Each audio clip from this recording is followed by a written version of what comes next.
It's Thursday, and you know what that means. This is Max Wrestling episode 330.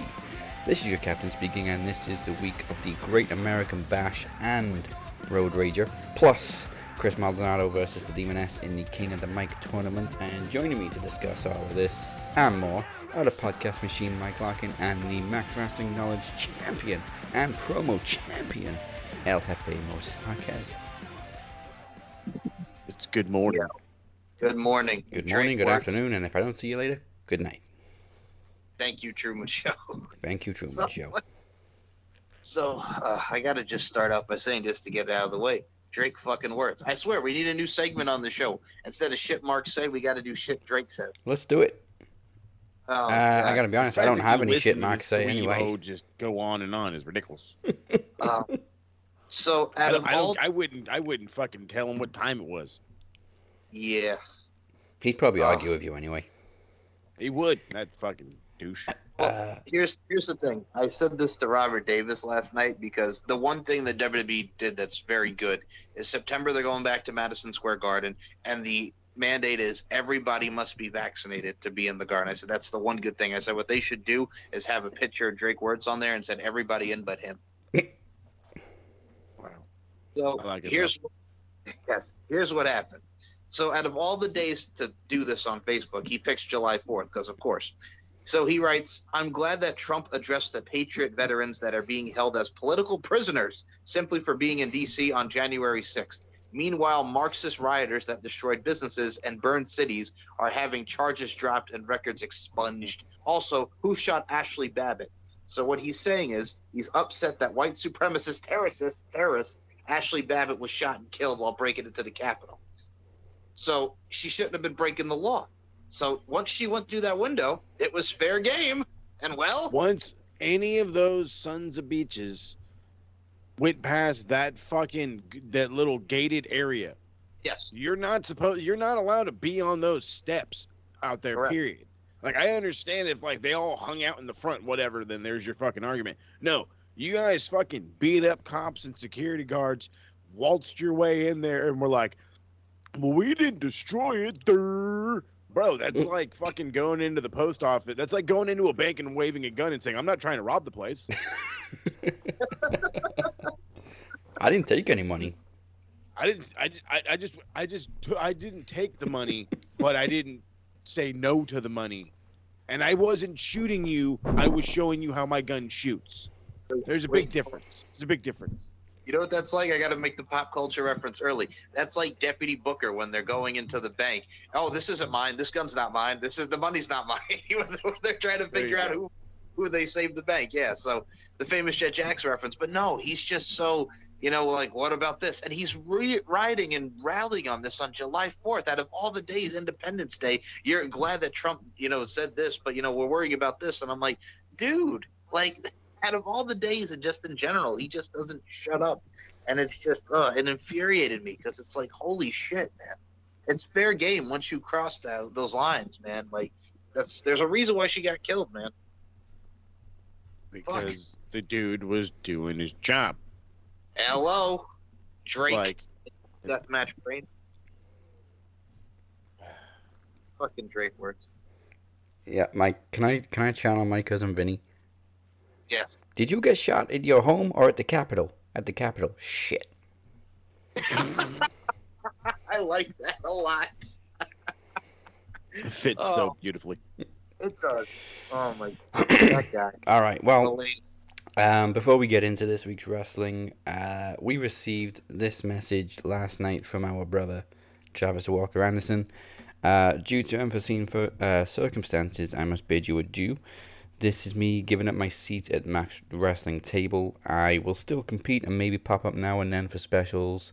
I can just no longer do weekly shows. And thank you so much for allowing me to be a part of something that I hold dear to my heart. I love you guys. You will always have my continued support, and I will always continue to support the brand like I always have done. You are always welcome any day, any week, and we will see Travis again in the King of the Mic as it continues. Obviously, it was a little short notice, but Trav, I promise you I'll have a little video for you next week. There you go. Yeah. All We right. love you, Trav. Now then, Before we begin, it's still real to us, damn it, so click that big red subscribe button if you're watching on YouTube or any podcast service and follow us on SoundCloud. Now, I have obviously only got notes for NXT and AEW because, of course, I no longer watch Raw, and I can't really be bothered with SmackDown either, but obviously I know Edge is back. So, Mike, is there anything noteworthy from the PG universe this week?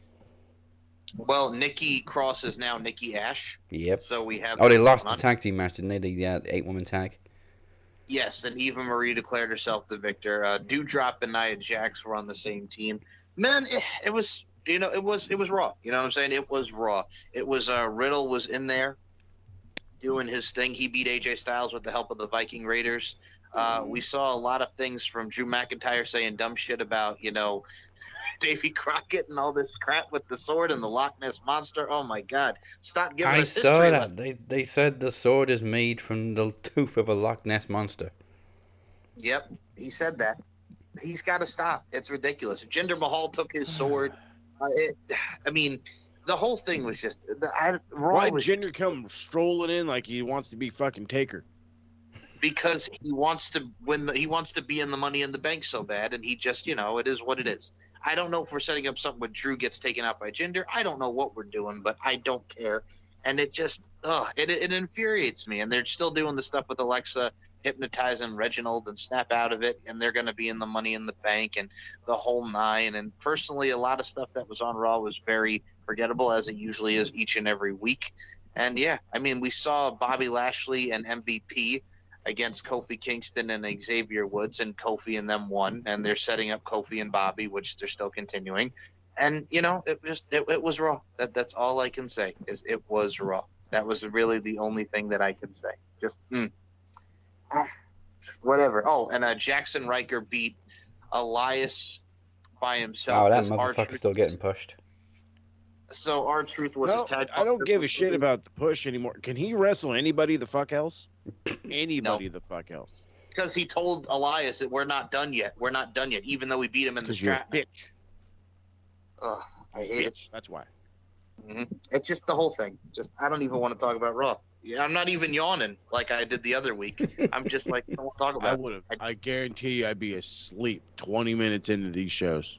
Yeah. I'll be honest. Mo, you know me, man, and we talk. Like, I've fallen asleep through Raw, and I can admit it. My dad knows that I fall asleep through Raw because he watches me fall asleep through Raw because he knows how bad it is. I've seen it. Yeah. Yep. We all fall asleep through Raw. Utterly atrocious. It is, but I watch it just because you don't have to, and also because I think what's great about what we do, and I'll reiterate this point: if you don't want to watch Raw, you can listen to the Max Wrestling podcast or whatever form, so we can tell you how good or how bad it is, and most likely at the time it's gonna fucking suck.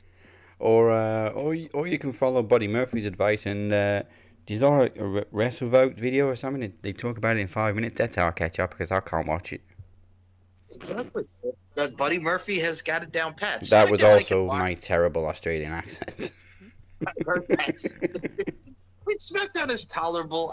They're setting up a lot with Roman and Edge, which I'm enjoying. But god dang, man, Jimmy Uso, you're in the middle of a push and you get fucking arrested again for DUI. Oh, Jimmy, you're killing us, man. You're killing us, man. You're killing me, Smalls. You're killing me, Jimmy. Like I said in the group, alcoholism is one thing, but when you're constantly getting behind the wheel, it's something else. What is this now? Third time he's got a DUI? Or is it fifth? I was gonna say it's more than 3. I think it's his 5th. Either way, he needs help. Yeah. I was like, because I know he had 3 alone that were hugely publicized. Okay, so I think this is number 5. Yeah, it's like, but fuck, come on, brother, get some help. Fuck, how much is an Uber, pal? Dead ass, how much is an Uber? Go on an Instagram live stream. Motherfuckers will donate enough for your goddamn Uber. I swear to God they will. Why do you do this to yourself? I don't know, but the only thing really I could say SmackDown worthy, not to cut you off there, Mo, was just Pat McAfee sitting on Michael Cole is hilarious. That was great. I saw that because I watched pretty much. I don't know. Pat does his own like highlights from the Friday night. I think he does the whole show. I forgot what it's called, like the Friday Night Guy or whatever. But I was like, he's sitting on Cole, jamming out with the Boogs. I'm like, I I want to watch SmackDown, and it's pretty much just going to be for Pat. It's just going to be for Pat. That's really the only reason, Mo, because I was working on Fridays, as I normally do, before I get to Saturday, which is my last day of the week of work. So I said to my dad when I came out after after work, I said, was SmackDown any good? And he goes, it's kind of boring. And I'm like, well, that's not a shot. I mean, he was honest.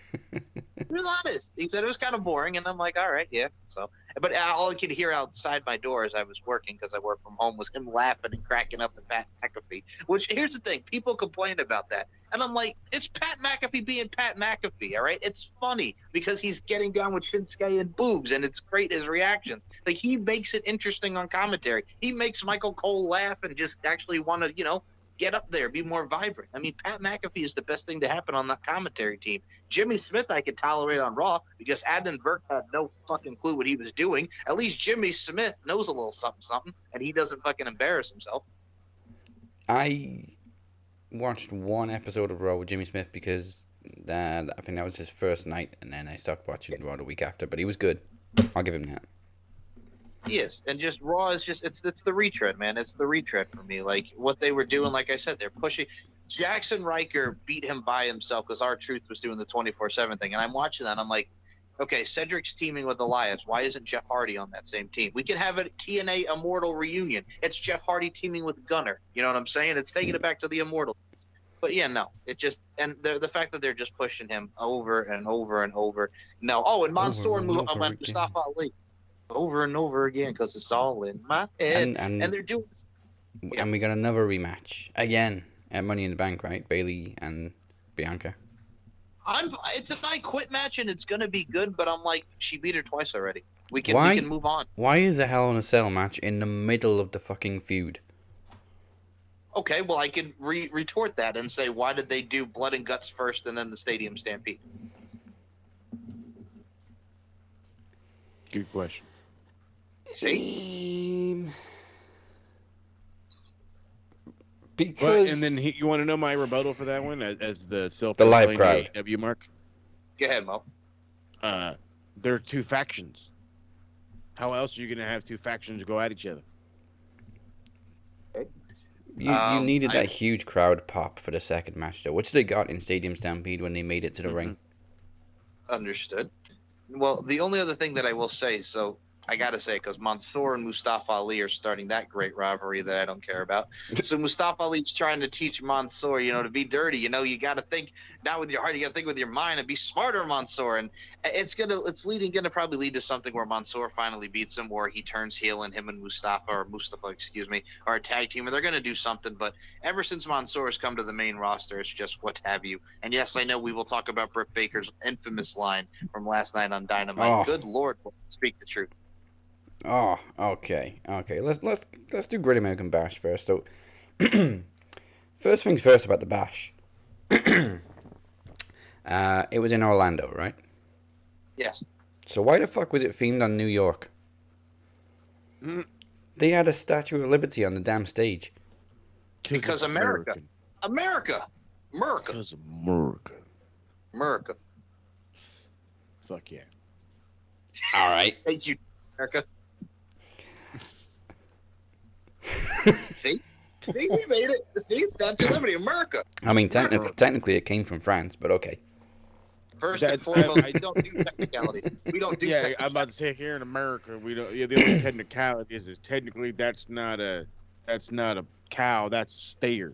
That's about the only technicalities you'll get around here. We could go back to that Cody Rhodes, Anthony Ogogo thing where we don't hate the British anymore, and then you'll tell me too soon again, Dad.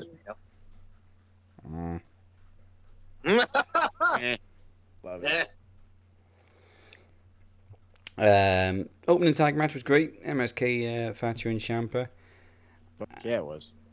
I'm not entirely sure if they're going for a title change, but I would love to see the titles on Thatcher and Ciampa. I'm just not sure if it's going that way.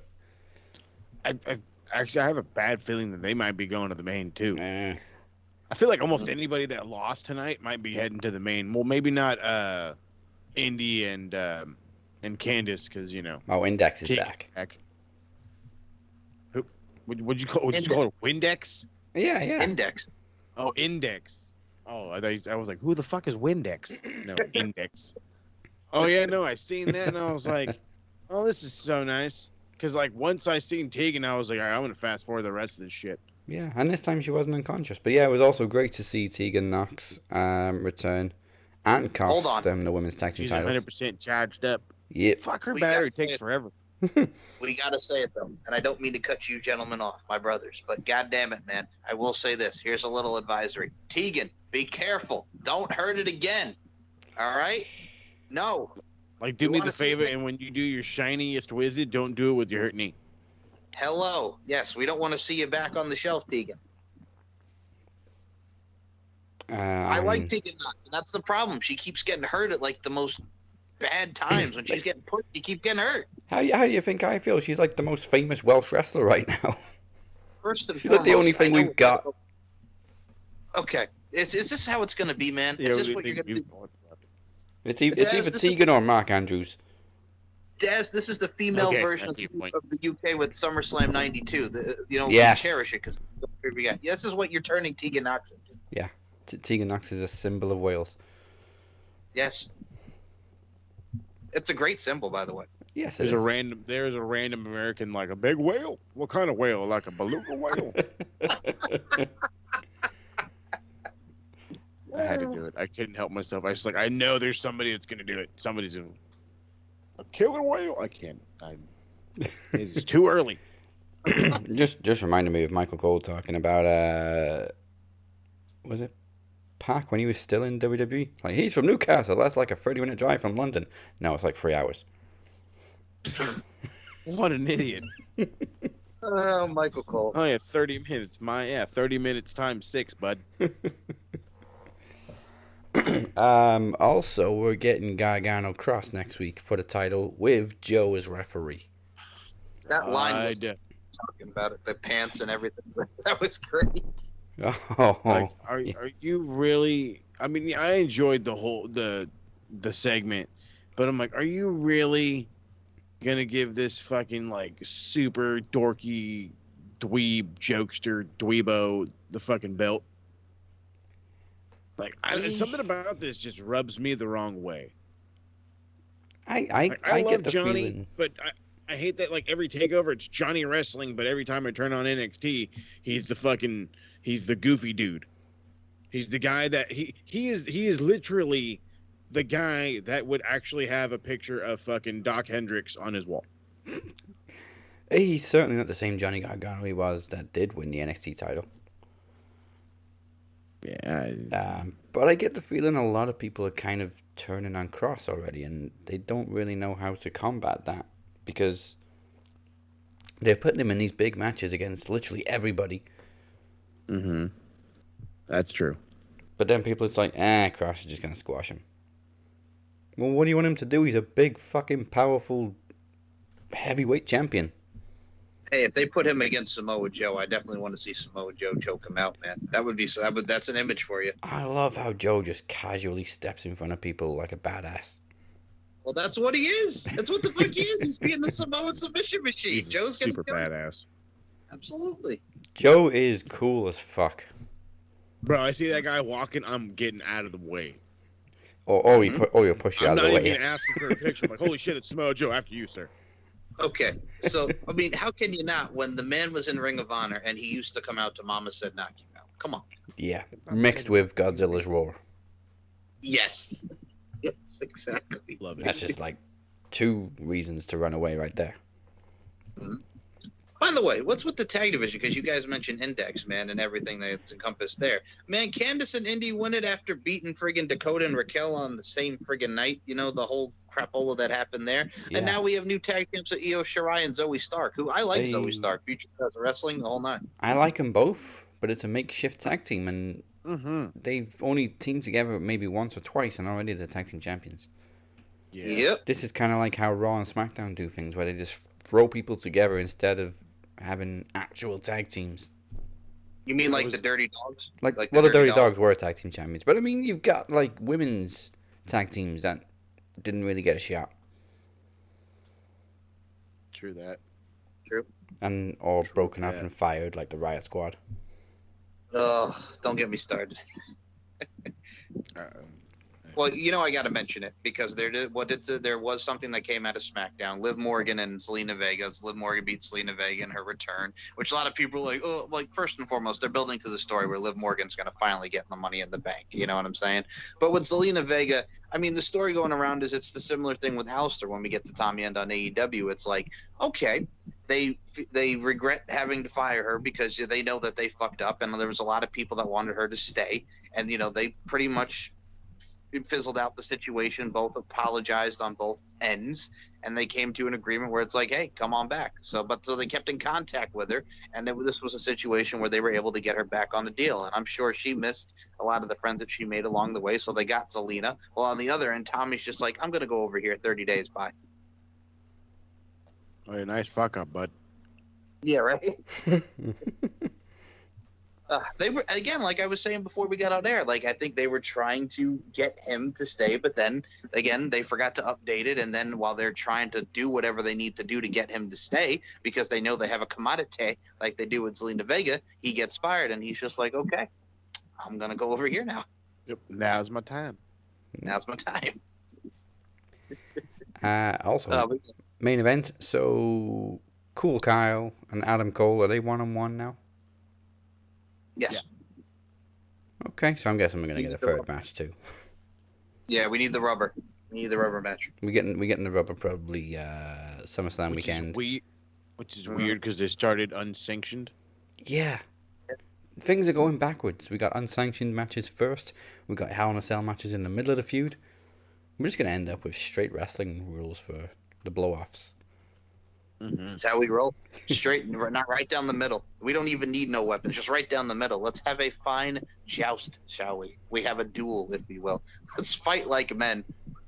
I got a funny feeling if they're probably gonna have a third one, and it'll be like an Iron Man match. Mm. And I think that's where Cole loses. Loser leaves town. Probably goes to the main. So, I don't know. I really wanted to like the match. I was like, I got some PWG vibes, you know what I mean? Like, but it's so NXT / anything main roster, slow down, kind of, I don't know. The last 10 minutes were the best part of it. And then even then I was kind of like, meh. I think I gave it like a 3.5. Yeah, I kind of paid attention to it, but in the end it was just like, okay, so it's going back and forth. Oh, Adam won. Yeah, I mean, there was really nothing to it. Like the fucking tag match was way more fun than this one. Yeah, that's the thing. It seems like there's complacent booking in NXT. Like they're just going through the motions. I will say this about very main roster. Mm-hmm. I will say this about NXT because I got to get it in. Goddamn, man. I love me some rap. I love me some hip hop. Hit row. No. Okay. I can appreciate the talent, but by the time it got to them singing their theme song, I was just like, okay, I've had enough now. Here's the thing. The girl's a beautiful young lady. And then you got Suge Knight's son, who was on Hidden Treasures there, whatever they're doing there with A&E. You know what I'm saying? Well, that's what he looks like. He looks like he could be Suge Knight's kid. So... he said that, and I legit went to, like, swallow my spit, and it just killed me. He's fucking okay. Suge Knight Jr., you got it. God bless America. So he looks like. So he comes out, he's rapping, he's doing his part. We got Ashanti the Adonis. He's a beast. Go back to beating guards and centers or something. Don't rap. That was bad. He's a great talent. He's a fucking beast, like you mentioned. He's a fucking beast. Then you got Ashanti the Adonis being the hype man, and like what I said, the shit is his hair? I don't know. He used to be Tahuti Miles, and that made me laugh because his name was Tahuti. It rhymes with Hootie. I only want to be with you.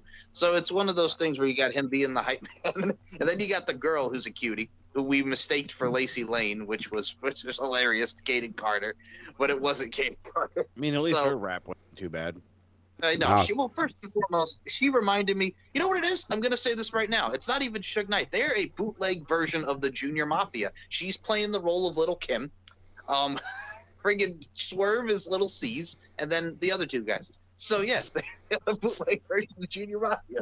That is terribly and awesome at the same time. Well, facts are facts. So You're not wrong. I'm really trying to think of another one. I'm like, no, that's probably like the perfect fit. She was the best out of all of them. So yeah, let's go. Yeah. she can dance and she's good too, but it's just like I don't need to hear about Hit Row. And what I'm happy about, that's a plus, is that Swerve finally got a title, because after numerous attempts at the Cruiserweight title and losing, they finally gave him a title because he rightfully deserves it. He's been working his booty off. Swerve's speed rapping was also very impressive. I don't know what the fuck he said, but it was impressive. I legit went to JR Royal Rumble 2003 where he's talking about Cena. 1.5 minutes of what the hell did he say? Yep. I mean, we could understand Cena though, but yeah. That is true. That's what he said. 1 minute. What the hell did he say? That was when I think that was after he beat B Squared Bull Buchanan to the curb. Remember who he was with very briefly after B Squared?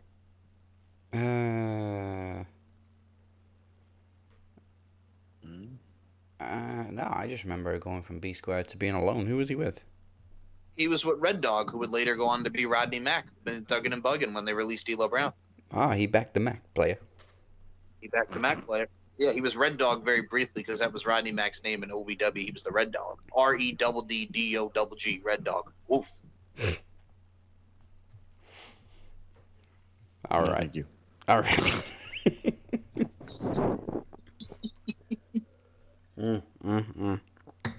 I was just watching and thinking, you know what? We got our own cipher. There you Yeah, go. we did. Yes, exactly. We don't need this cipher. Yeah, and Corey even hated it too. He's like, Did he really? No. He hated it.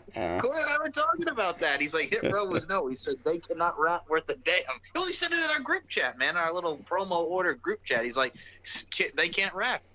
They can't rap at all. It's terrible. He critiqued it, and I laughed my butt off. Well, all right then. We need a cipher between the cipher, Teddy P, and Chris Maldonado. Yes. There we go. There you go. And we'll even get Brian Hebner to do the beatboxing. Oh, friggin'. When I say Cena, you say sucks. Cena sucks. Cena sucks. Spanky McGurl, Scrapin's dog, a rat-a-chat-chat. Love it to death. No. Speaking of Chris Maldonado, it is time now for a match 2 in this year's King of the Mic tournament. Last week, Travis had to find a replacement opponent and whoop that boy in a Madhouse match before shooting from the hip. This week, there will be a vote, and it's Chris Maldonado taking on former promo champion, the Demoness.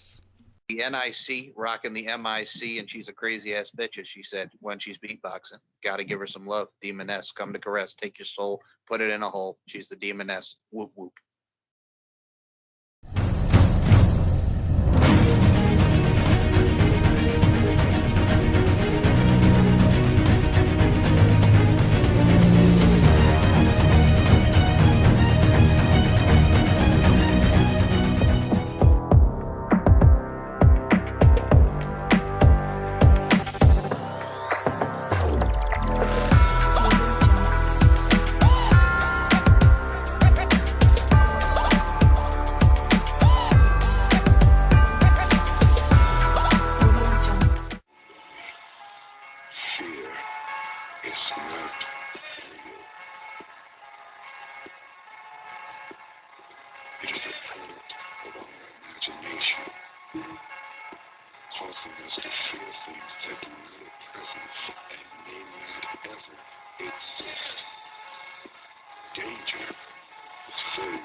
I knew our paths would cross eventually. And unlike everybody else, I'm not scared. I'm not worried. I feel no danger. Not at all. There's no fear. There's no danger. Grant, I respect what you did, what you've done, but I'm a different breed. My heart doesn't pump fear, and I don't feel no danger. You know, I want to go on this little rant, this little talk about my childhood and the demons and the things I've seen and the things I hear and the things I still hear and the hell I've been through. I want to go in on how they call me God's low mistake and the devil's reject. However, I'm not. I just want to simply state that there's no fear here. None.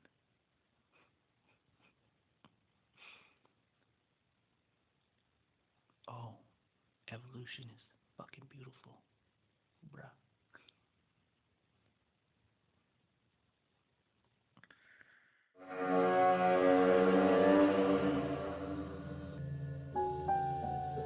Hello, mortals.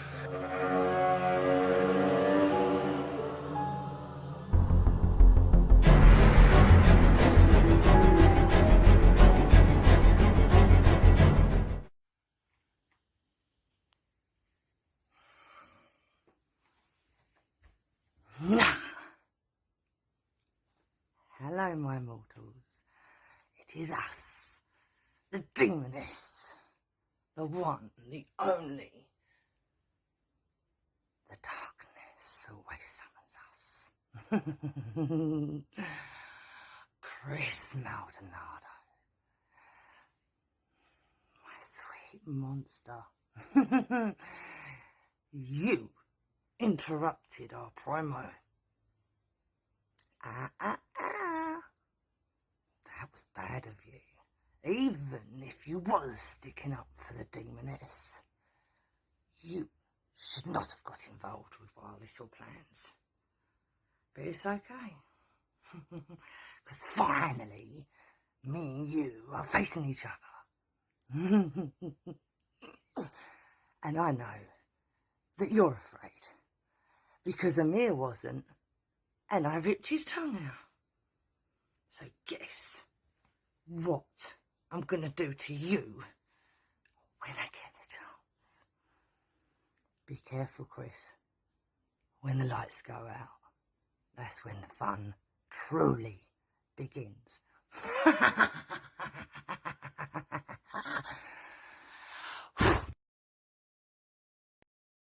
Surprise, mortals. I am out and about. But where am I? Chris, you should be worried. You interfered with our business, so I have to punish you. Severely punish you. Tell me, what's a mortal like without any fingers? Because we know what a mortal's like with no tongue. But what are you going to be like when I decide to break every single one of them? Maybe your toes too, just to teach you a lesson that you do not interfere with the Demoness's business. But will that teach you a lesson? We've already taken the Kingpin's tongue, so we think toes and fingers for you. Because there's no point removing your tongue, because that would be a repeat now, wouldn't it? And the fingers. You won't have any anymore. Well, my sweets, as I've explained, Chris is going to lose 1, 2, 3, 4, 5 fingers. Maybe we could use this.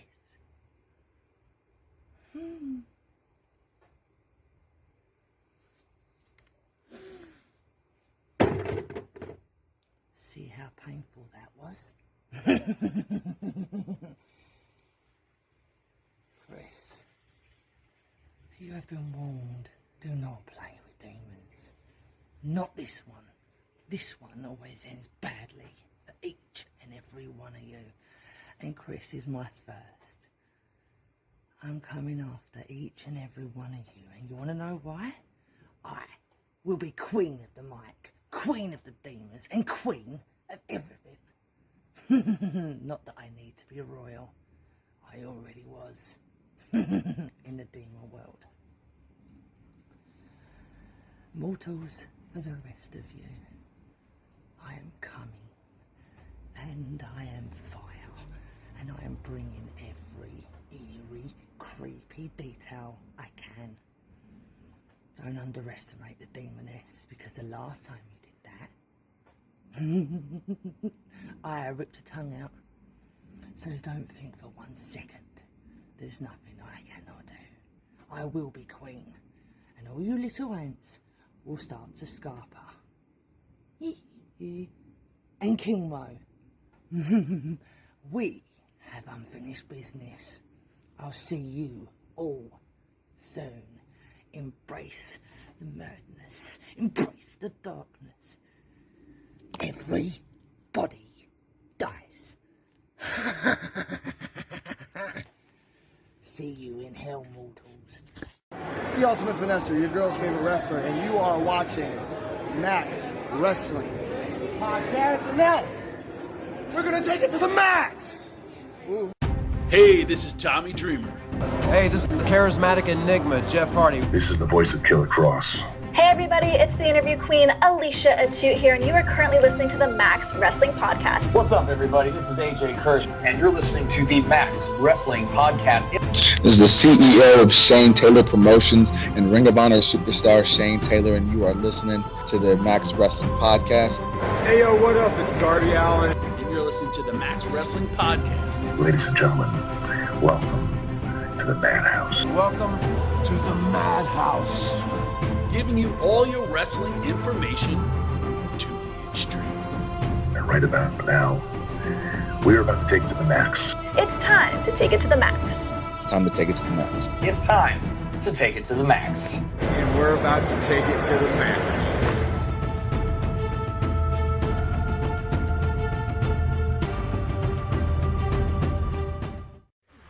Welcome back. You can go to maxwrestling.net/vote right now to decide the winner between Chris and the Demoness. And don't forget, the winner will face Travis in the semi-finals. Next week, we have another Chris. Current Mr. Ironbank and former Promo Bowl winner Chris Durham is going one-on-one with one third of Brian squared. I don't know, it's two Thursday to math. Ryan Sutcliffe makes his tournament debut, and congratulations, Ryan, also on your filmmaking degree. I'm sure that'll come in handy next week. Hell yeah, congrats, Ryan. But wait, there's more. Our next Max Wrestling special event, Promo Slam 2021, the real party of the summer, is coming on August 19th, and if it's anything like last year, it may just steal the year. Promo champion Moses Marquez will defend his gold against the King of the Mic, whoever that may be. It could even be the Queen of the Mic this year. The World Championship will also be on the line, but we don't even know who the champion will be, because the Phoenix will be defending against Mike in a trivia bout in 2 weeks on July 22nd. But Oh, a day before my birthday. yeah, it's also the same day as Phoenix's King of the Mic bout. So sorry. What we First do know, and foremost, sometimes you got to double book, you son of a bitch. I apologize. I mean, he triple booked himself last time. We do know Moses will be defending the Knowledge Championship. The question is against who?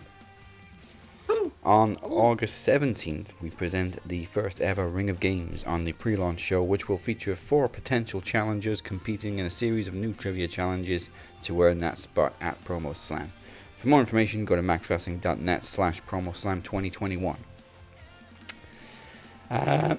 There was going to be another match at Promo Slam, but alas, the Demoness refused the Jester's wish of bringing back the Kingpin, so I guess we'll just have to focus on King of the Mic for now. Now then, we've already briefly mentioned it, but let me get this out of the way before we get into the rest of Dynamite. Tommy fucking End. They call him Malakai. Malakai Blacks.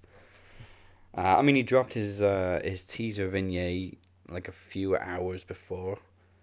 Yeah, it was weird. It was very well done. I mean, the doctors weren't great actors, but everything else was pretty good. I enjoyed it. I'll be honest, I didn't watch the whole thing because I just saw it briefly on my break. Was it really 5 minutes long? Yes. That's not a vignette. That's like a mini movie. Okay. He got a trailer for himself. As someone who does mini movies in his own right when he competes in promo competitions, right? I can say yes. Sort of a mini movie and a promo. There's women's matches that last less time than that vignette. That is true. Unfortunately. Yeah. But yeah, I mean, it was good. It created a buzz. And it was weird because the lights first blacked out in Cody's match with QT. Which was a great way to start the show. Obviously, Cody was going over. No big deal. But there was a short blackout, and I didn't think anything of it because it was very brief. And Jim was just like, well, the lights went out there. Don't know anything about that. They kept blaming it on the weather out yeah. there in the Miami. So I thought, okay, well, fair that's enough. super smart. And then, of course, later on, it was so weird. Arn Anderson's just in the ring for no good reason. Right. Literally about to cut a promo, and the lights black out again. For longer this time, so immediately you think, okay, somebody's coming out this time. Boom! Tommy End. Boom! Black mass. Cody comes out of nowhere. He gets a black mass too, or whatever the hell he's going to call it now. I love the pop. Oh yeah, this place fucking blew up. Wow. This place was great all night long. You kid, it's so nice to have a fucking crowd again. Yeah, and they were loud. Goodness. And more than 300 people. Yeah, I'm taking a dig at NXT. I don't give a shit. But it's like to have a packed house or a semi-packed. It sounded like a packed house. It looked packed. It was refreshing. It was everything. It was everything Malakai needed to debut, and all it is a genuine pop. If he would have shown up on a Dynamite and Daly's place, it probably would have worked. Probably would have been all right. But this worked out awesomely. Yeah, I think maybe it sounded louder because it wasn't an open air arena. Yeah, which is a great thing. Yeah. I love that with NXT. The Capitol Wrestling Center is packed. There's 7 rows, bud. It's like, yeah, there's 7 rows, and there's like some people standing behind the camera, but all right. Yeah, again, not to take shots, but come on, get real. Mm-hmm. It's not the same, and they know it. Yeah.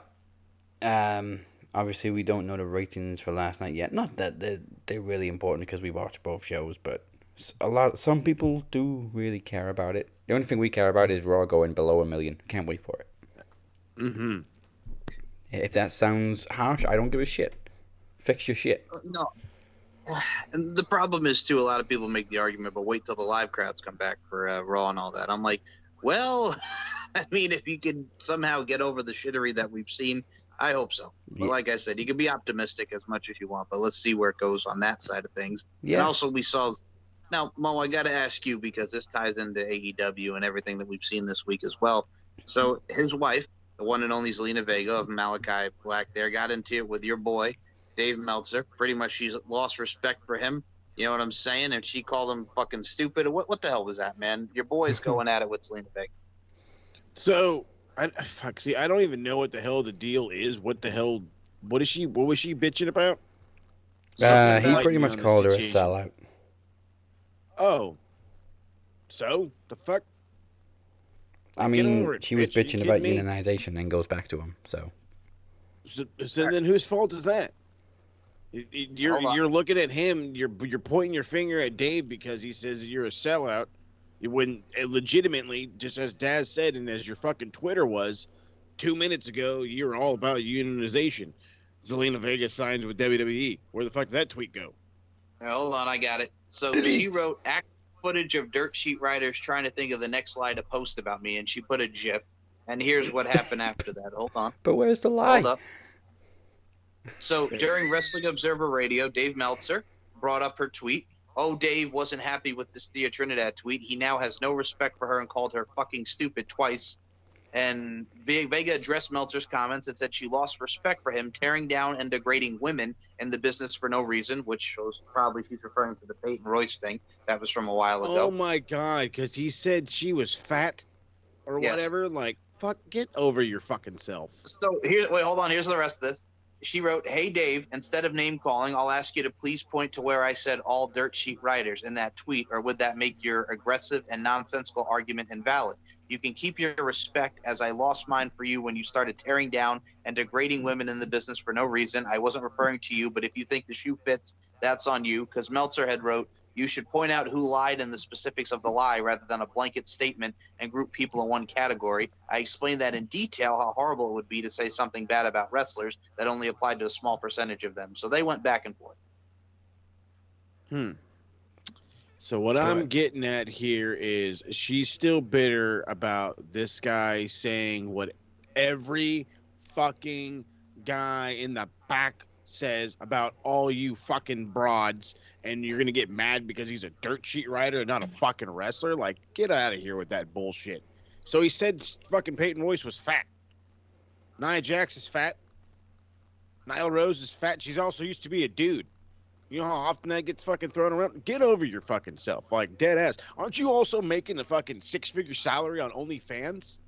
Over here talking about unionization. But, WWE's going to keep paying me more 6 figures. Here I go. So, you are the definition of a fucking sellout. Don't get butthurt, okay? Because he pointed out the truth.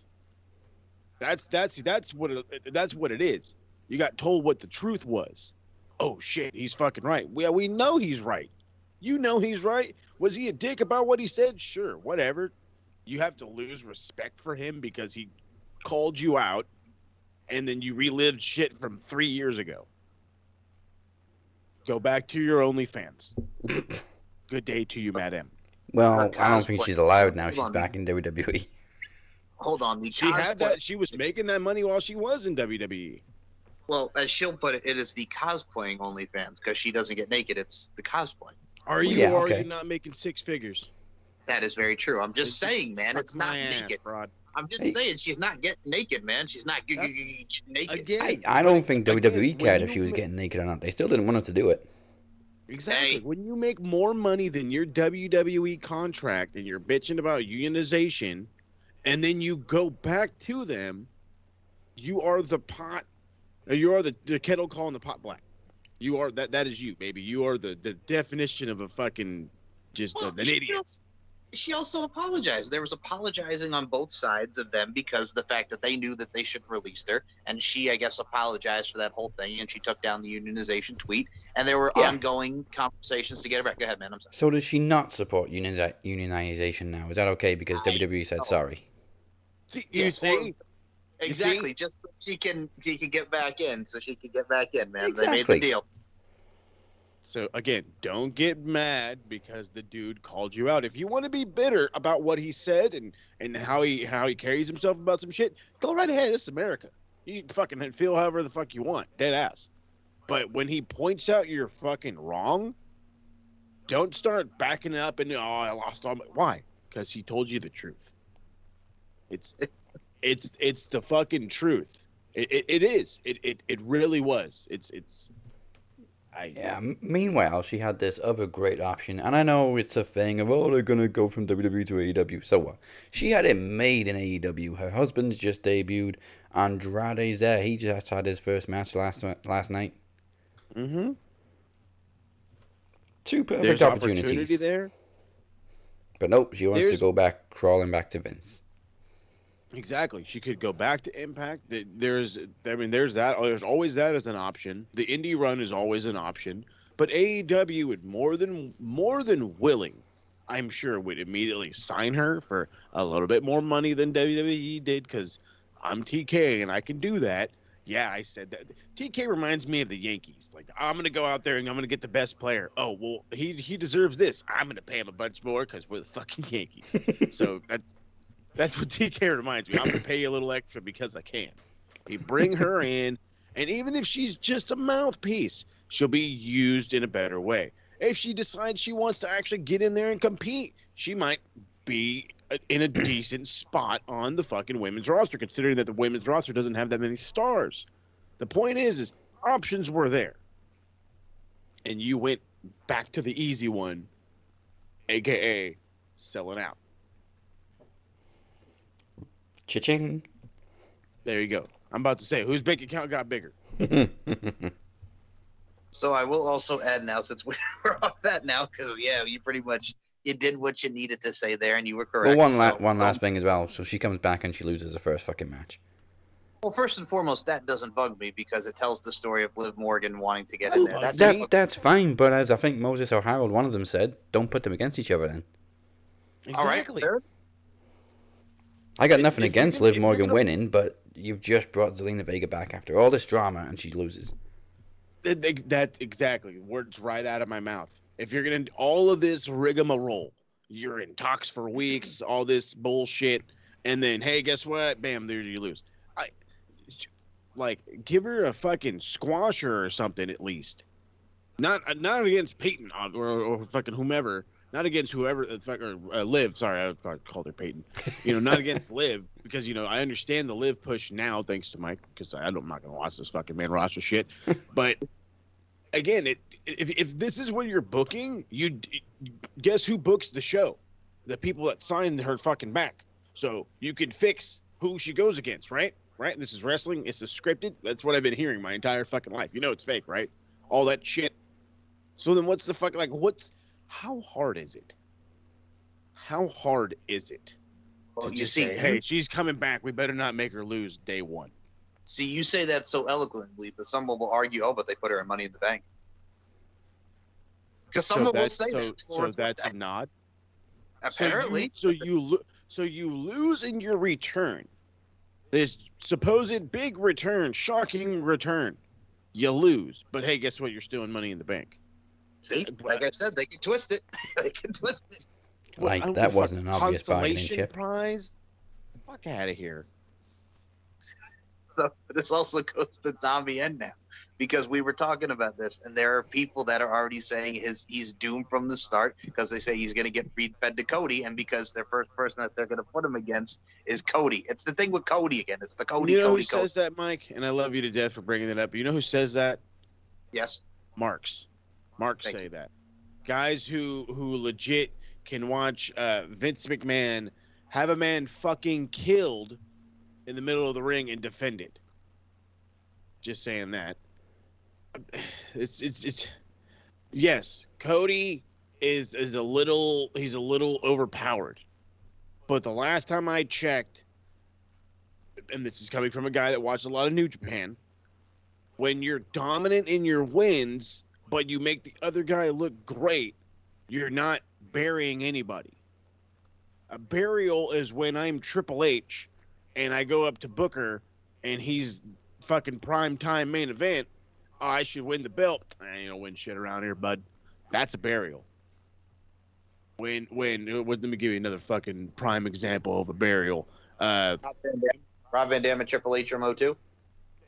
Fucking nail on the head. Another one. Words right out of my mouth. This fucking guy, rocket up his ass. Here comes Triple H with that goddamn shovel. Oh, but AEW takes shots at WWE. You know how many shots fucking WWE used to take at TNA and WCW on a regular basis? On the indies, quote unquote. Don't start sugarcoating it because somebody's finally doing it back to them. Shut the fuck up. Because when the shoe's on the other foot, everything's gravy. But now the shoe's on the right foot, and this doesn't feel right. Well, because now you got your shoes on right, bud, and you're not an idiot. Welcome to the real world. Well, we had to talk about it because, every time Cody's in a feud with somebody new where they put somebody, it's Cody. Because everybody's got this thing with Cody. It was Cody. But then who got made a giant star? Darby Allin. MJF. Who got made a giant star when he was losing? Jungle Boy. MJF. Hey, let me ask you this. 2 months ago, would you not Mike and Daz would probably know, but anybody else listening, would you know who the fuck QT Marshall was 2 months ago? QT Marshall, no. Nope. 3 months ago? No, you wouldn't. No, the fuck you wouldn't. And you know him now because of Cody. You know this fucking giant hairy butt fucker, Camarado, because of Cody. That's not his name. His name is Beard Envy. No. What is his goddamn? No. The I'm fuck, Beard Envy. Sexy Freak Beast or whatever the fuck his goddamn Twitter handle. Yes. Like, hell yeah, you're goddamn right. Oh, Mr. Freak Beast, that's what it was. But it's like, you would not know these guys if it weren't for Cody.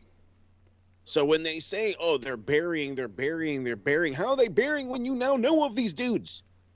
They didn't fall into obscurity. They're not gone. You're curious. Well, how come QT didn't win? How come this guy didn't win? And now you're worried about this guy and that guy. It's called investment. Oh, it's great. What a great concept. Pro wrestling. All these layers. I can't believe it. Yeah. I mean, if Cody lost every single match, what value would he have to these people? Even fucking Grogu over here shaking his head at that. Oh, QT beat Cody? That's no big deal. Everybody beats Cody. Exactly. Mm-hmm. You want him to be a fucking step stool? How many times? I mean, yes, Dusty's not known for his constant winning. But what he was known for was when he was winning, he was beating like the big name dudes. He was making stars. Guess what? That's fucking how pro wrestling works, baby.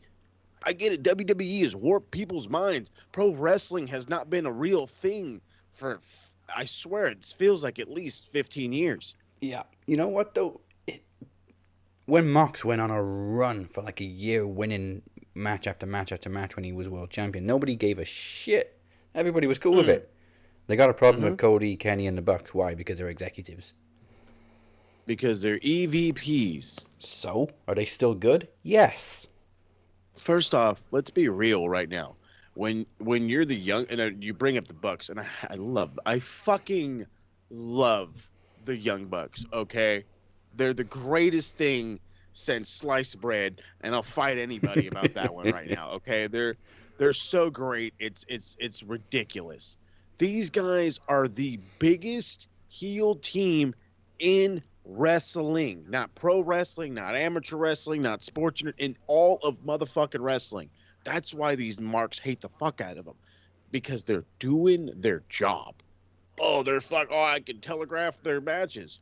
Okay, I can telegraph Randy Orton matches. I can telegraph an Edge match. I can telegraph a Roman Reigns match. So how long you want to make this list? There's a bunch of dudes I can telegraph. This is how you do it. Everybody is great. Fucking Kenny, are you kidding me? The Kenny run right now. If you want to hate on them because they're EVPs, who's got more attention? Who's got more attention? These guys are Roman. Like, my argument gets made with all of these fucking marks that get like cry.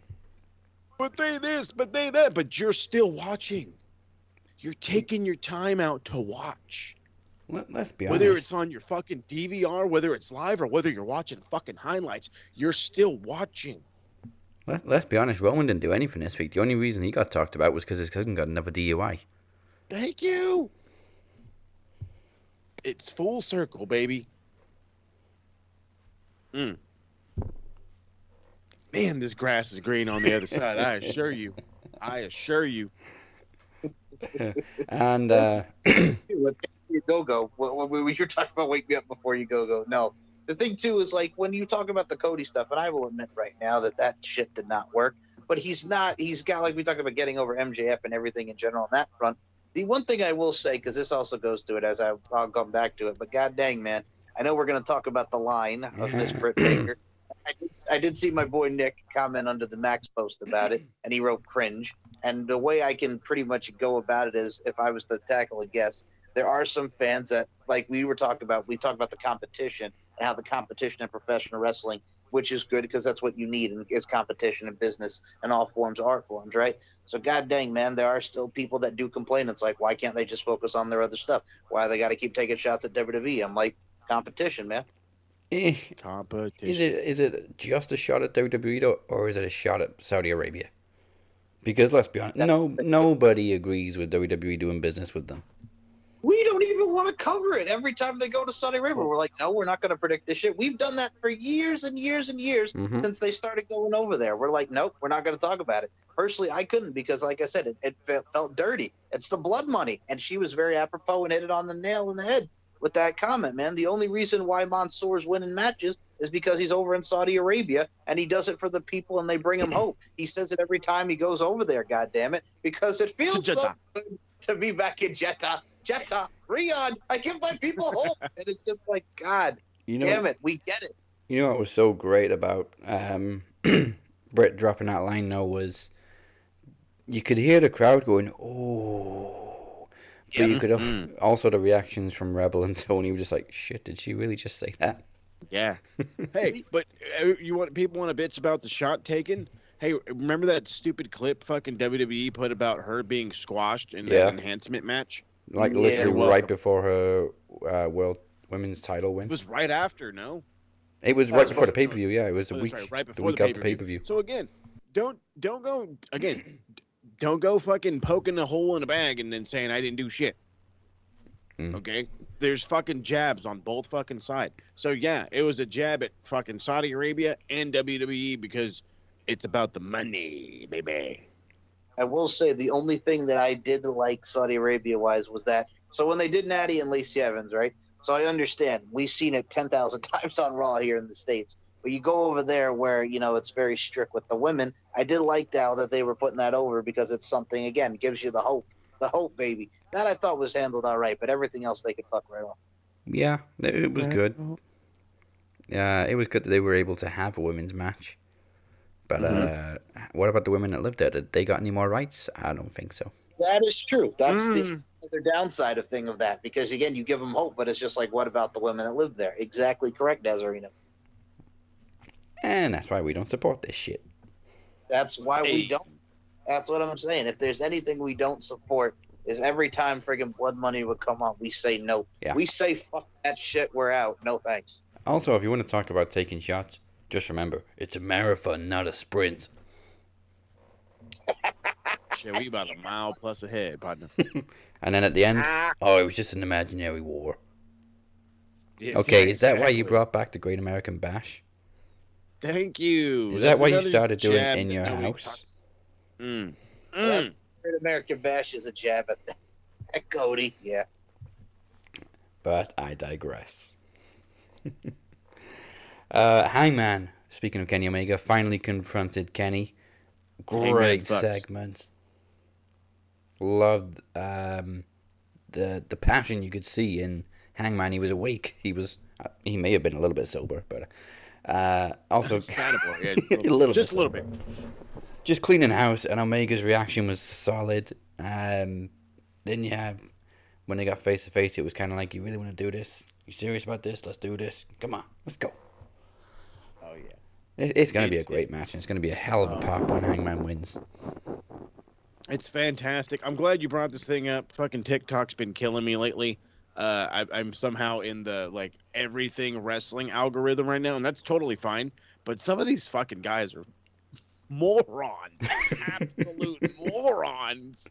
Oh God, I wish I knew this guy's name so I could fucking shout him out so people could bury the fuck out of it. But I don't. It wasn't that important to remember.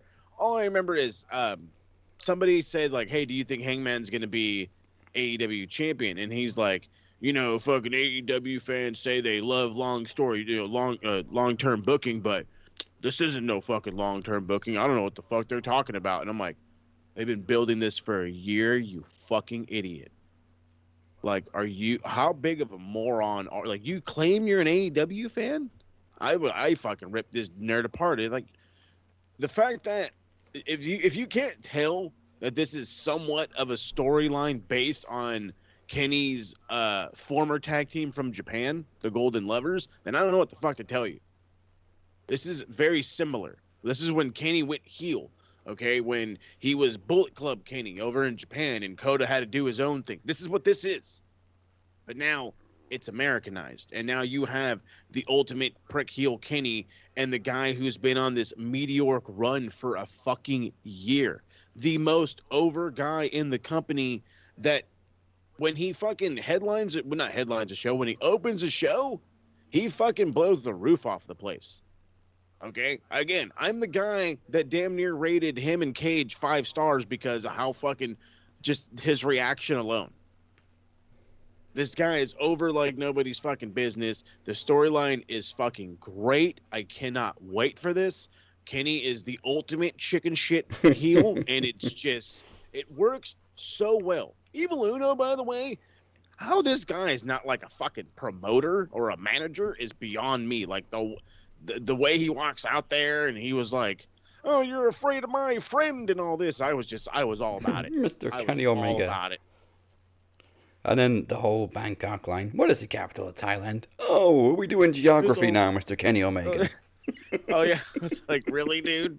I was like, he's gonna kick him in the dick. Oh, I kicked him in the dick. Yes, it was telegraphed. You know what that reminds me of? But, Go ahead.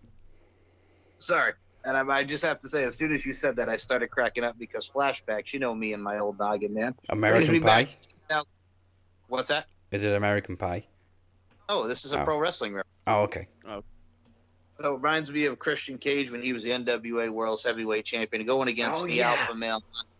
Destination X. Christian asks him, "What's the capital of Thailand?" And Monty Bear goes, "What? Bangkok." Jimmy taps him right in the sackaroonie. Yeah, I remember. But yeah, also American Pie. Hey, Finch, what's the capital of Thailand? I don't know. Bangkok. Yes. Yes. It's like in that situation, I can already hear Mark like freaking out. Look, if you don't crack that joke with your friend, you're not a real friend. Many Of nuts were course. cracked in high school. Thank you. Exactly. My testicles, I needed to count, man. You know what I'm gonna say? Got to count my balls. Make sure I have my balls. 1, 2, Yeah, 3. you gotta walk it off and do the stretch and beg for some ice. You got some ice. You got some ice. It was either that or when a certain Eminem song came out, boys would be like, "Hey, just lose it," and then bang, and then of course you would start screaming. Or it could be like Eurotrip, man, when they friggin' gets kicked in the balls. Error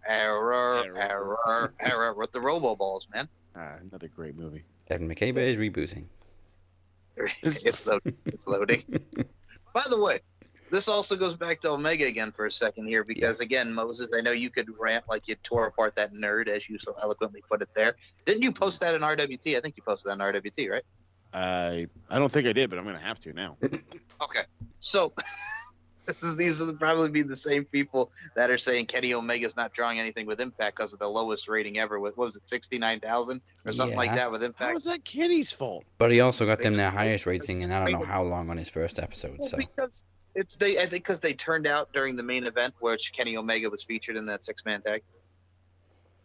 So again, Kenny Omega. It's all Kenny Omega. So a bad rating is all Kenny's fault. It's all Kenny's That doesn't fault. make any sense. So then every time it's all the bad ratings on WWE are Roman's fault, right? It is No. what it is. Champion? it's only somebody's fault when it's not Roman. Got it. Well, it'll go back to the fact that the Impact AEW partnership, what partnership? You know, it's going to go back to that. Yeah. Yeah, but again, what the fuck?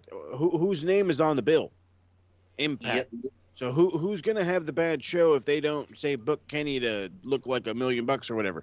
Impact. The fuck? I'm not yelling at fucking Tony Schiavone because New Japan sucks.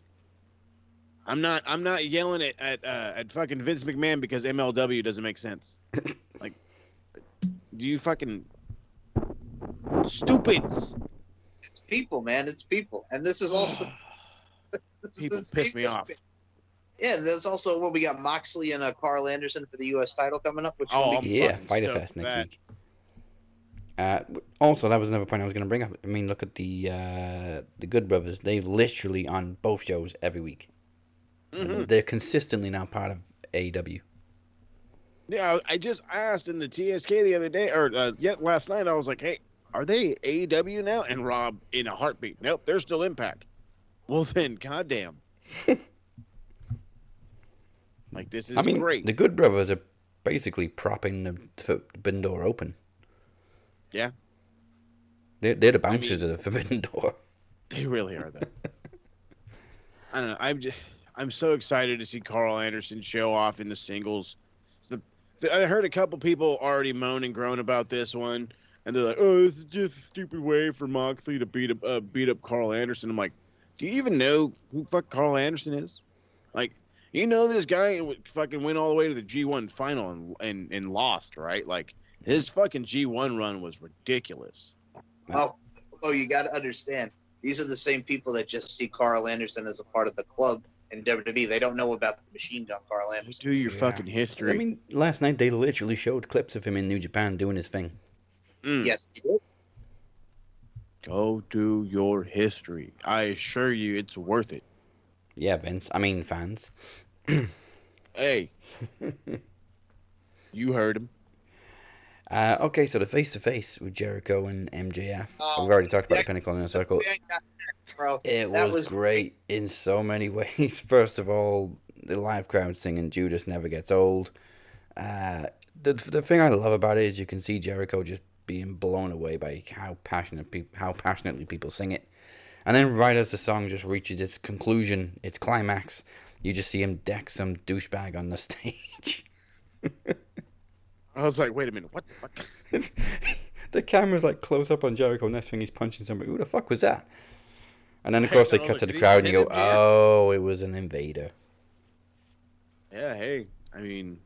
MJF sold it great too. It's like, of course MJF was going to jump on it to get some heat.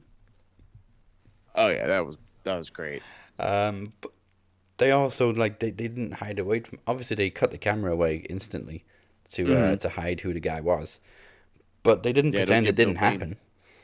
Like Jericho's I should have let that fat ass get in to beat you up. That was great.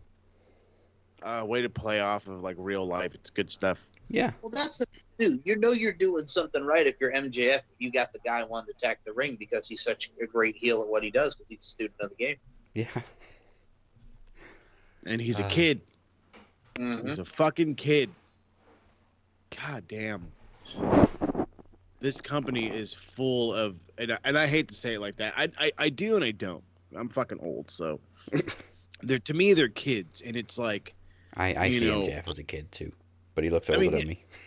Because he's 24? Yeah. Yes. I think Sammy's 24 or 25. And I think Jungle Boy's like 26. Yeah, they're all around the same kids. Yeah, all three of these dudes are under the age of 30. And I remember 3 other gigantic stars in WCW that were, just under 30, and they got to be pretty fucking huge. So, I mean, and then these guys, they have, like, Jungle Boy is already beyond over. I think I've said that on 1.5 million occasions. Yeah. He's the guy that every guy wants to be, and every girl wants to be with him. He's Kerry Von Erich without being Kerry Von Erich.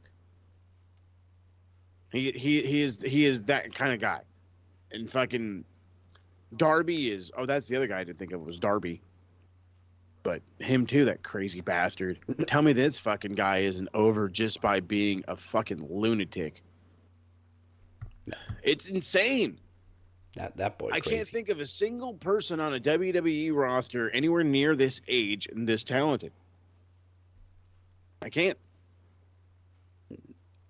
No. I mean, maybe they are. We're just not seeing it because WWE don't let them show it. Nope. Like Bully Ray tweeted out as soon as Tommy and Malakai Blacks, whatever you want to call him, debuted. Isn't it great when talent is allowed to be talented? Yes. And I also said, it's and a hell also of a thing. When it's not leaked every fucking where. Yeah, come on, guys. Like, look, I'm a dirt sheet guy. I listen to my people. Okay, I'm gonna be real honest with you. By the time they start talking about dirt sheet shit, I'm fucking tuned the fuck out. Okay, I'll be dead ass. I'm like listening to it at work. I'm like, oh, okay, I got a room to clean or this and that. I tune out. So sometimes I hear it, and a lot of times I don't.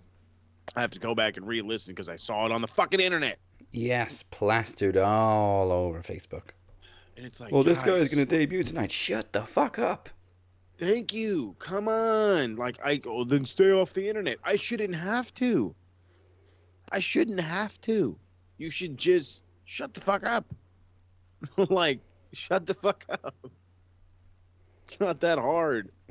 I understand if, like, the AEW page posts his debut and my dumb ass doesn't get to watch until 8 o'clock. Hey, Yeah. okay. Posting when it fucking happens stupid is fault. different. But when I look on the dumbest, smallest 4,000 people wrestling, 5,000 people wrestling page, and there's 12 posts. Fuck on. Come on, guys. Get a life. Get a life. Jesus. Andrade, obviously great debut match. Orange Cassidy and Chris Statlander got a win over Blade and Bunny. It was a little random, but it was a great moment for Chris Statlander. Man, at least she didn't kill Homegirl again. I was afraid. I was like that Big Bang Theory last week. I was like, oh, good. She fucking crunched her. And this week it was a lot safer. I did like the whole use of the Nux. And then Cassie's fucking like knocked out. So this guy's going to go like old school Jericho Lionheart step on his chest and do the flexing pin. And fucking Aubrey's like, nah, she tagged in, bro. And he starts throwing a fit. And Aubrey's all chill. And I'm just like, this is why I love her. She's just the best. She's just such a badass. She's all chill. And then the whole roll up thing happens. And it was great. With the Big Bang Theory. It was just great. I enjoyed it. I felt like the crowd really wanted a whole lot more Orange Cassidy. Yeah, and we didn't get it. They were super happy that Chris got the win, though. Oh, yeah. Build her back up. She needs to get built back up. She's really good. Yeah. And I know Mike agrees with that. Yo, man, when Chris you're is your coming girl. from New York. Yeah, man, when you're coming from Long Island, New York, excuse me. When you're coming from Long Island, New York, man, West Islip representing the LI, training at Creative Pro, trained by the one and only Brian Myers, a.k.a. Kurt Hawkins. Man, you know what's up. Wait a minute, I thought she was from space. Yeah, that too. You telling me it's a lie? She not no aliens? Well, first and foremost, what's great about her gimmick is, as I said, I got the chance to interview her a couple of years ago. God dang, man. When you have someone like Kristen Statlander who is into that kind of stuff, man, and she's into astrology, and you incorporate that alien stuff, and yes, he has lost a lot, Mr. Kurt Hawkins, Brian Myers, but goddamn, man, when you're looking for good schools out on Long Island, you can't go wrong with his school and the NYWC New York Wrestling Connection. So when you're talking about the Northeast scene, when you're talking about the territories, when you're talking about the schism, man, you can't go wrong there. And Kristen Statlander is a product of these schools. Go ahead. You know what would be amazing for her gimmick? Yes. After every match, the lights just black out, and you see on the screen a neuralizer, and they just flash the audience. Oh, Here comes awesome. Yeah. Galaxy Defender. Do it, Tony. Pay Come me, on, TK, Tony. where you Pay at? me, Tony. I want my money, man. Pay-per-view. Where's my money, man? Yeah, I want my money. Now, speaking of random, I don't know what the point in this was other than a cheap pop, but Dan Lambert comes out from Okay. what's he called? Here's my problem. Here's American my problem. Top Team. And I'll be honest, he cut a solid promo. He held his really own. did. But I just didn't see the point in him going off on the downfall of pro wrestling and then just being murdered by the Murder Hawk. Go ahead, Mike. As more MMA people are showing up. All right. Don't mean to cut you off, but god dang, man. And I really do apologize for cutting you off. But here's my problem. So if you're trying to do an American Top Team, well, like we had an Impact, what's the one major ingredient that they don't have? What got a Top Team over? Big names? No, there was a guy. They don't have Bobby Lashley. Bobby Lashley is what made American Top Team. That's right. So they don't have Bobby Lashley. They just have Dan Lambert, who's a great promo and loves. That's right. Oh my God, I thought I got it mixed up. I thought it was not who the fuck else. Who was it? Not Stephen Bonner. Well, Kevin Matthews was in that too, who was the wrestler there in Impact KM. Oh, that douchebag. He was the former UFC guy that. God, I'm terrible right now. He was the other. Was it Stephen Bonner? Stephen Bonner, yeah, Stephen Bonner. It was Stephen Bonner. Okay. One of those guys was in. Oh, Colby Covington was also in American Top Team, I believe. Yep. Okay, so first and foremost, when it comes to KM, I will always respect his run in PWS and WrestlePro on the Indies. But when he was in Impact, no. So Biff Tannen, as we used to call him, remember the Biff Tannen of Impact as he named? Yep, I remember that gobshite. You calling me a liar? So He got a run in American Top Team, and it sucked. And Bobby Lashley was the main ingredient. That was the purpose of American Top Team, because he was the champ and he was the big one with Bellator, the whole nine. So you don't have that here in AEW. And like I said, Dan Lambert kind of playing the Jim Cornette role. My dad and I were talking about this. He's like Jim Cornette. That too. Oh, Josh Barnett. Thank you. I'm sorry. Okay, first and foremost, don't bring that up, because Josh Barnett, as much as I love him, he wrestled Bobby Lashley for the Impact title in Impact, and it sucked, the big one. It was absolutely terrible. Don't watch that. Yeah, they match. had like an amateur wrestling match-ish. It was the shiznit. It was bad, though, man. It sucked. It was horrible. And I don't mind that. And I respect the style, Moses. But it was the shit. It was the drizzle and shits. I want to take a dookie, chocolate dookie all over the wall. I kind of want to watch it now. All right, man. It was a chocolate dookie on the wall. You enjoy that dookie. I did it all for the dookie. It's not just a Blink-182 album, son.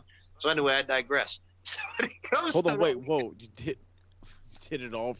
I love how you mix two different things out. How you brought up a fucking Lip Biscuit, goddamn, I did it all for the Dookie, and then you're like, I did it all for the Dookie, and then you turn it into Blink-182. Nice. Blink-182, Green Day, mix it up, baby. That's the best Take of both pop worlds. culture and throw it in a blender. Hey, you know about that, Miley. That's Mike for you. The best of both worlds. Ain't that right, Dazzy? Miley Cyrus, huh? No Miley Cyrus. No, don't you dare. So when it comes to American Top Team, so you got Dan Lambert coming in. Love the promos. He was actually just on the Treasures thing with WWE not too long ago, because I think someone had the belt. It had to do with Lawler, one of those things with the belt. Dan Lambert's a big belt collector and loves him some merchandise with wrestling, which I think is awesome. He's a collector. So Dan Lambert comes out. He's pretty much doing like, okay, so as we know on Jim Cornette's thing, the best way I can explain this is he's doing what Jim Cornette does on his reviews. You know, AEW sucks, the mud show, outlaw wrestling, and all that. So pretty much he was being like the Jim Cornette, like everything sucks. And then he got killed by Lance Archer. Yep, good stuff. So they were pretty much making fun of Jim Cornette because he constantly buries AEW on his podcast. But it's not going anywhere. It was just like a one and done. Yeah, that was it. He got mollywopped. Who else was with Dan Lambert with this American Top? But there were other. Amanda Nunes and the BMF, Jorge Masvidal. First and foremost, put some more Amanda Nunes on my TV. I love me some Amanda Nunes. I think she's Amanda amazing. Nunes will kick your fucking legs off. She's I'm awesome. not fucking with him. I will. We were saying in the TS, they were like, I'm not fucking with her. I'm like, I'm gonna fold her laundry and do her dishes. Well, Not she's in the fucking with her. Dude, she's in the beer commercial every time you see her, man. She's in the beer commercial. She's also a 2-division champ. Yes. But that's the thing, too. And I love me some Amanda Nunes, not just because, she's, me, Mr. Beauty, Strength, and Dominance, whoop, whoop. But goddamn, man, I'm not just talking about that. I'm talking about she's a beast. I've seen her fight. She's awesome. She's an amazing fighter. She is a beast. Oh, Amanda Nunes, N1, and more. Goodness, give me more. Give me more. Love you, Britney Spears. Oh man, I just got reminded of Mice and Men. There you go. You come after me, I'm gonna knock your goddamn head off. Yes! You and the Mice and Men. And then here's the problem about that movie, man, because at the end of the movie, he gets shot in the back of the head, man. Oh, spoiler alert for every English class in school. Yes. Hey, man, I watched it my freshman year, goddammit. So here's the thing, You know man. what? I read... What? I actually opened a book in English class once, and luckily we'd already read it. On the first page, somebody wrote, Lenny gets shot. Okay, that's cool. So we put on the movie. I'm in Miss Amat's class, right? The year was probably about 2007, 2008, man. I'm in high school. It's my senior year.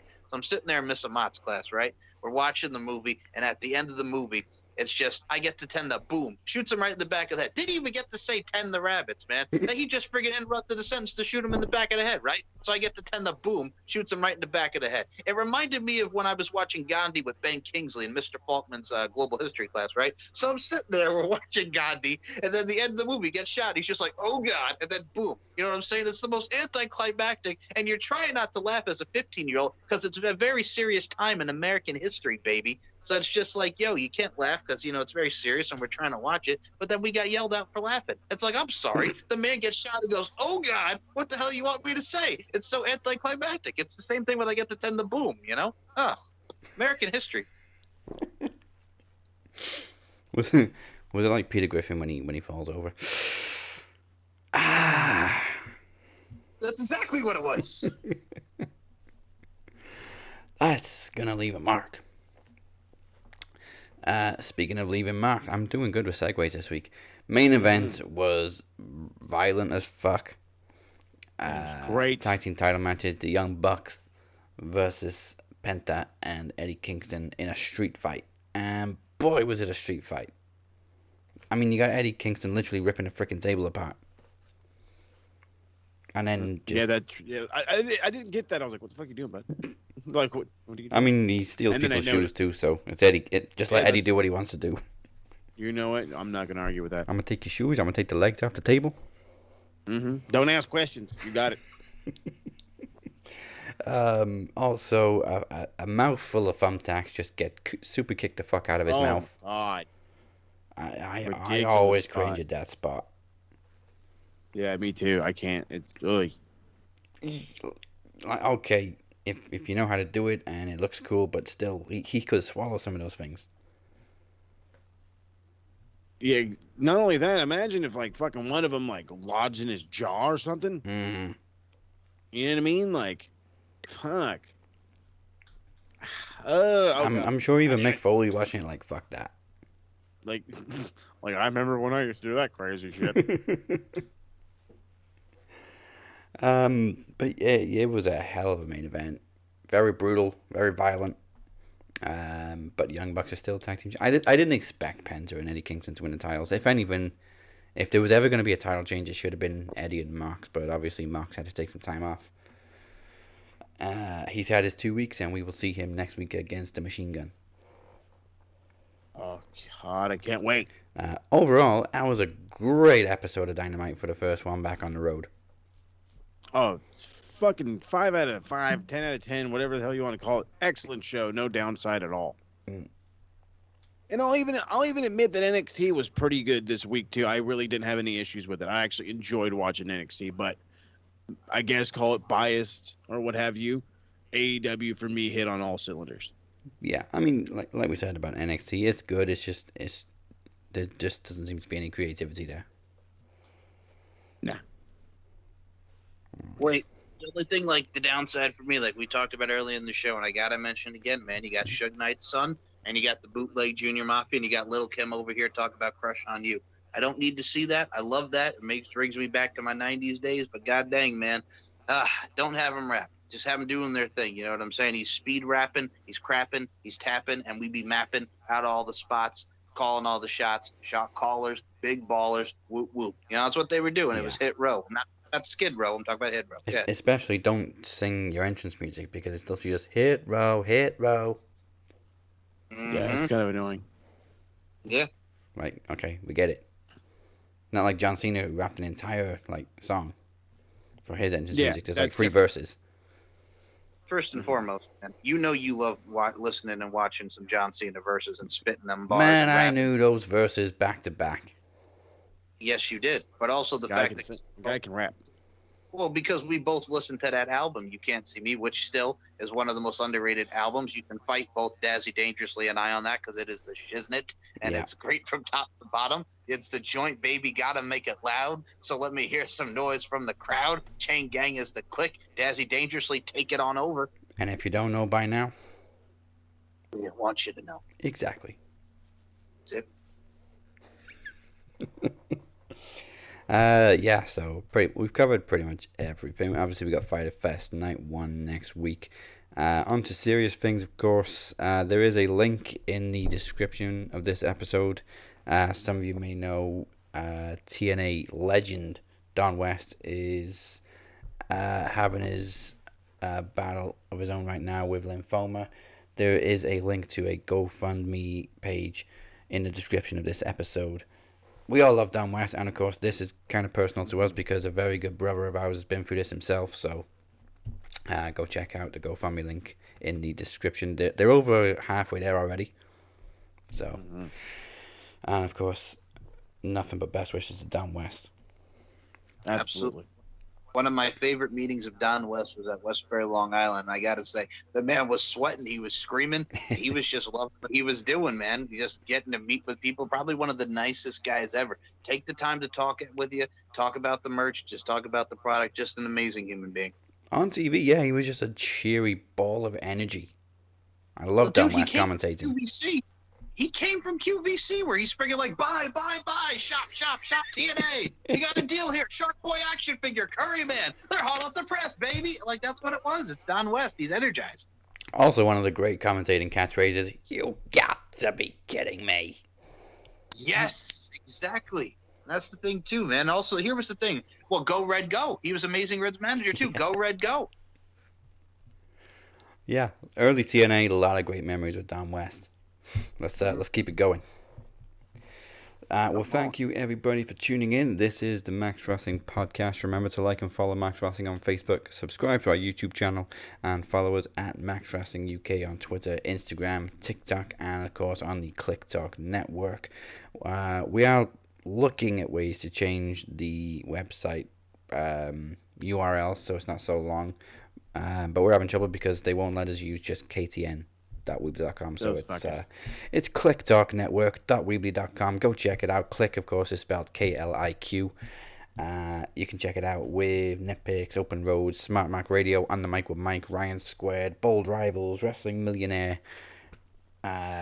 Also, Harold's on there with his Too Sweet Click Adventures. Fuck yeah.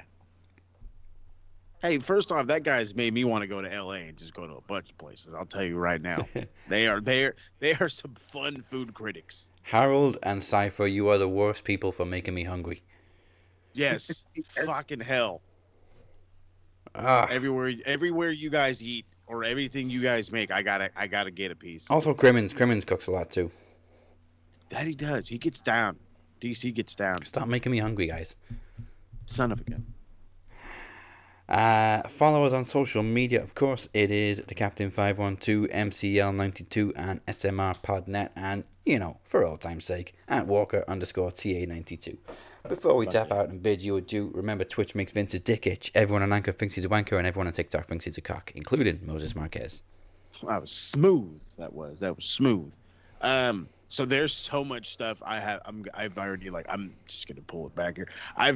I've got so many notes of so much stuff to record, and guess what happens? I don't record. It's called being a dad. It's what happens. This is, stuff's coming though. I have probably 7 or 8 episodes of Bolt Rant coming. 5 are player profiles from undrafted free agents. I've got 5 free agents to sign. The 53-man roster is still yet to drop, and my biggest sleeper this year. In each one on offense, one on defense. So all that's coming out.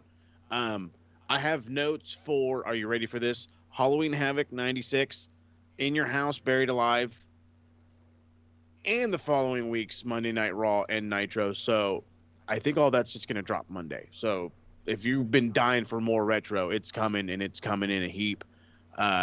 Twitch is still a thing, twitch.tv/BigMo2425. I'm on there pretty much every day right now, at least an hour a day. PC Simulator, Madden 2021. I'm trying to get the show because I'm all about baseball right now, so I'm like, I'd be down for that, but I don't think people want to hear me scream and yell. And if you do, just tell me to play Call of Duty, and that's what you got. Two quick last things. One, if you're a WWE mark fucking spitting shit about AEW, about Britt Baker's line, and you bring up, how they worked with OWE in China, they never went to China, and they didn't accept money from a fucking Saudi Arabian prince. You're a goddamn idiot. And lastly, and most importantly, my brother is gone. Unfortunately, he's not on the show no more, and it's terrible, and it sucks. Because that's my guy. We are the outsiders, and now I'm an outside by myself. But it's okay. We're going to miss him. So go give Trav some love. Make sure that he knows he's cared about. You know what I mean?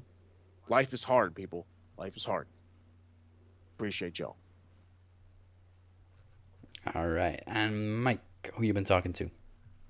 I second what Moses has to say about Travi, and I hope Travis is well, and I hope Travis knows that we all love him, and we can't wait to see him compete in the semifinals of the King of the Mic. Hell yeah. Keep on.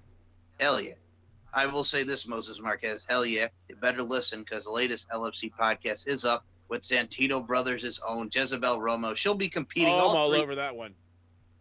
August 12th, August 13th, and 14th. She'll be competing for LFC, taking on Mai Richards. She will be taking on Shelby Paris, and she will be taking on Jenny Bloody Valentine. She'll be competing all 3 nights. We talked about Santino Brothers. We also did talk about some Wrestling Society X because her husband Chaos was a part of that faction and part of that team in WSX. So we talked about some tables, ladders, and cervezas. Yes, we did, with Aaron Aguilera, Jesus, and Wrestling Society X on MTV. Came on 10 o'clock on a Friday night, and it felt good to watch. And we also talked about Santino Brothers, Lucha Girls, what she's got going on, and everything encompassed of that. So Moses Marquez, get your booty to listen to that episode. It was some good stuff. You know me, I represent Santino Bros all day. I'm there. You can check me out, SM Show 1 or MCL92, StephenMikeShow.com, LaundryFC.com, Beauty, Strength, and Dominance, 3 elements that make women the work of art that they are. Larkin_92, MLarkinMB for some lifting and empowering with my series. I got more coming up, and I look forward to touching people's hearts and expanding people's minds and just making everybody feel good. Gorilla style, feel good Inc., baby. And also, I'm on the TikTok, the Heart TikTok. You don't stop. Mike Larkin 802, whatever the hell that means. I got to change that, but I don't know how, but I feel good. You know what I'm saying on the TikTok. I don't know what the hell I'm doing, but hey, I'm putting out some positivity into the world, so that's a plus. So yeah, check me out also on Netflix with my main man, Dazzy Dangerously. We're going to be talking about some movies with that son of a bitch, Chad. 2 movies that we've never seen, man. It's going to be fun, and I look forward to analyzing, dissecting, and deciphering those movies, baby. And also, you can check me out on the Max Wrestling Podcast each and every week with my boys, Dazzy Dangerously and Moses Marquez, Mo, my bro, Skanky Ho, the Heart TikTok. You don't stop. I'll just mix it all day because I'm feeling good right now, and it's early ass o'clock. Check us out each and every week, and I'm out. And the 200 movies Chad hasn't seen. The 200 movies. Oh, Chad. And also, Travis, we love you. But we need to go over these resignation papers, so bring your damn lawyer. Goddamn lawyer. And join us next week for match 3 in King of the Mic. It's Chris Durham versus Ryan Sutcliffe. Plus Fighter Fest Night 1, and we've got predictions for both Slammiversary and Money in the Bank, unfortunately. Yep. Whoa. You got to say it how it's rightfully said, man. We played video games in our time, in our days. We're talking about SmackDown versus Raw 2006. Okay. Predictions for Slammiversary and Money in the Bank. Shawty, what you think? I got money in the bank. You know who's got money in the bank right now? Selena Vega. Mm-hmm. Yes. Don't forget to vote. You can actually vote this week in the King of the Mic tournament for Chris Maldonado or the Demoness. It is very easy. maxwrestling.net/vote. This was episode 330. We will catch your ass down the open road, and that's the bottom line. Goodbye. Mwah, and good night. Bang. Drink words, drink younger. You could still eat those bag of dicks and choke on them. Bag of dicks for your bitch ass. I still won't call my lawyer.